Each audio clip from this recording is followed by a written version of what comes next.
जब मनुष्य के जीवन में बार बार बाधाएं आने लगती हैं, जब मेहनत के बावजूद सफलता दूर दिखाई देती है, जब घर में अशांति, डर और नकारात्मकता का वातावरण बनने लगता है, तब समझ लेना चाहिए कि केवल मेहनत ही नहीं बल्कि सही दिशा और सही ऊर्जा का होना भी बहुत जरूरी है।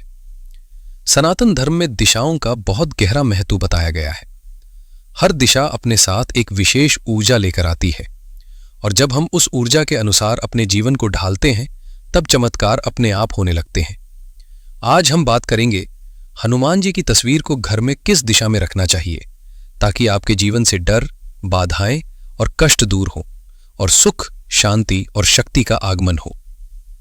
हनुमान जी केवल एक देवता नहीं है, वे शक्ति हैं, भक्ति हैं और सुरक्षा का सबसे बड़ा आधार है। जहां हनुमान जी की उपस्थिति होती है वहां नकारात्मक शक्तियां टिक ही नहीं सकती। लेकिन एक बात बहुत कम लोग जानते हैं कि अगर हनुमान जी की तस्वीर गलत दिशा में रख दी जाए तो उसका पूरा लाभ नहीं मिल पाता। अब सवाल उठता है, आखिर सही दिशा कौन सी है? ध्यान से सुनिए। घर में हनुमान जी की तस्वीर रखने के लिए सबसे शुभ दिशा मानी जाती है दक्षिण दिशा। दक्षिण दिशा को यम की दिशा कहा जाता है और यही दिशा नकारात्मक शक्तियों का प्रवेश द्वार भी मानी जाती है। लेकिन जब इसी दिशा में हनुमान जी का वास होता है तो यह दिशा सुरक्षा कवच बन जाती है। हनुमान जी दक्षिण दिशा की ओर मुख करके बैठे हों या उनकी तस्वीर दक्षिण दिशा में इस प्रकार लगी हो कि उनका चेहरा उत्तर की ओर हो तो यह सबसे उत्तम माना जाता है, क्योंकि हनुमान जी ने स्वयं दक्षिण दिशा की ओर मुख करके लंका में प्रवेश किया था और रावण जैसी नकारात्मक शक्ति का अंत किया था। इसलिए जब आप अपने घर की दक्षिण दिशा में हनुमान जी की तस्वीर लगाते हैं तो वह आपके घर की रक्षा करते हैं, हर बुरी शक्ति को बाहर ही रोक देते हैं। अब एक और महत्वपूर्ण बात, हनुमान जी की तस्वीर कैसी होनी चाहिए? बहुत लोग कोई भी तस्वीर लगा देते हैं, लेकिन शास्त्रों में यह भी बताया गया है कि तस्वीर का स्वरूप कैसा होना चाहिए।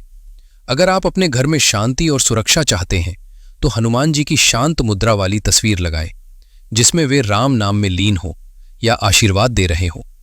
लेकिन अगर आपके जीवन में बहुत ज्यादा बाधाएं हैं, बार बार काम बिगड़ते हैं, तो आप उड़ते हुए हनुमान जी की तस्वीर लगा सकते हैं जो संजीवनी पर्वत लिए हुए हो। यह तस्वीर आपके जीवन में गति लाती है, रुके हुए काम पूरे होने लगते हैं।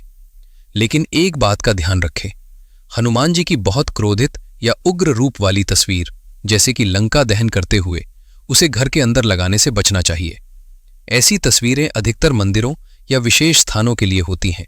घर में यह ऊर्जा थोड़ी भारी हो सकती है। अब बात करते हैं तस्वीर लगाने की जगह की।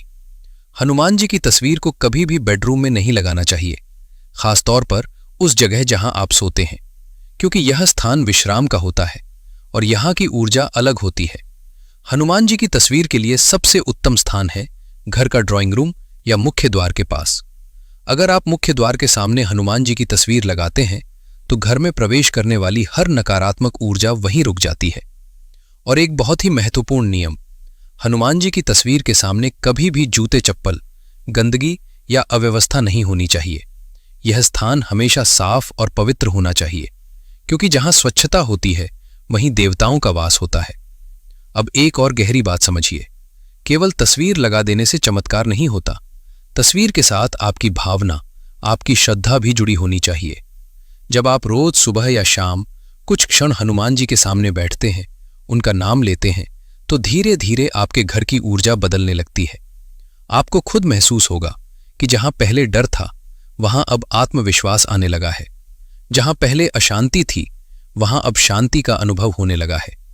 यह कोई जादू नहीं है, यह ऊर्जा का परिवर्तन है जो हनुमान जी की कृपा से होता है। और अंत में एक छोटी सी बात हमेशा याद रखना, हनुमान जी केवल उसी घर में चमत्कार करते हैं जहां सच्चाई, मेहनत और भक्ति होती है। अगर जीवन में सच्चाई नहीं है, अगर मन में बुरे विचार हैं, तो केवल तस्वीर लगाने से कुछ नहीं बदलेगा। लेकिन अगर आपका मन साफ है, आप सच्चे दिल से उन्हें याद करते हैं, तो फिर छोटी सी तस्वीर भी आपके जीवन में बड़ा परिवर्तन ला सकती है। इसलिए आज ही अपने घर की दिशा को समझिए, हनुमान जी को सही स्थान दीजिए और फिर देखिए कैसे धीरे धीरे आपके जीवन में वो परिवर्तन आने लगता है।